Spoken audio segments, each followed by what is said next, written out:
Salut à toi et bienvenue sur la chaîne d'AG Bio. Alors aujourd'hui je voudrais te parler de l'huile essentielle de géranium rose, qu'on appelle aussi géranium rosal. Comme principale propriété, c'est un puissant antifongique, un antibactérien, un hémostatique, donc c'est-à-dire qu'il arrête le saignement et de la même façon c'est un cicatrisant. C'est aussi un tonique astringent, un antalgique et un anti-inflammatoire et il a aussi la particularité d'éloigner les moustiques. On peut l'utiliser de différentes façons, comme en diffusion, en versant 3 à 5 gouttes dans un diffuseur d'arômes.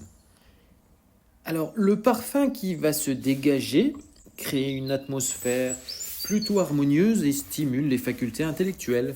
Donc intéressant quand tu as besoin de te concentrer pour travailler, pour lire, pour effectuer une tâche intellectuelle.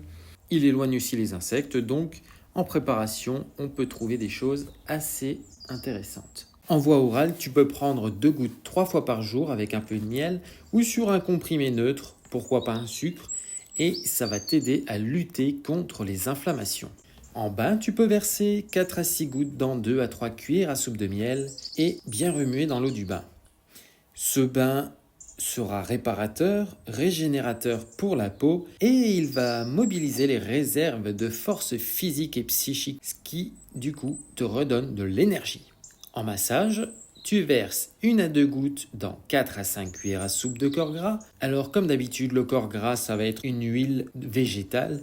Ici, on te recommande l'huile végétale de jojoba ou de macadamia. Et une fois le mélange effectué, tu peux appliquer cette onction sur le ventre, le dos, le muscle, les articulations. Et ça va t'aider à éliminer les douleurs et tout ce qui te les cause. C'est également efficace pour le traitement de la cellulite, de la rétention d'eau ou aussi pour le gonflement des chevilles. Elle soulage les problèmes cutanés, les problèmes articulaires ou musculaires.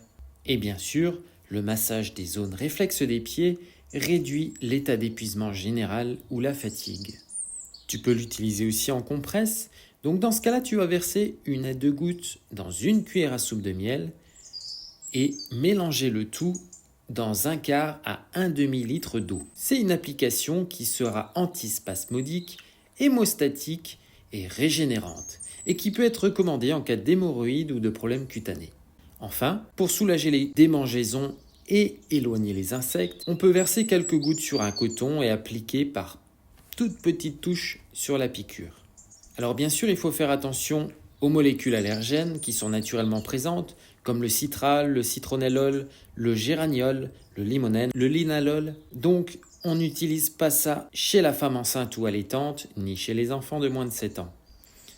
Dans tous les cas, si tu as une question, si tu as une problématique particulière à ton état de santé, si tu as besoin d'une parole officielle, demande à un professionnel de santé, un médecin, un pharmacien.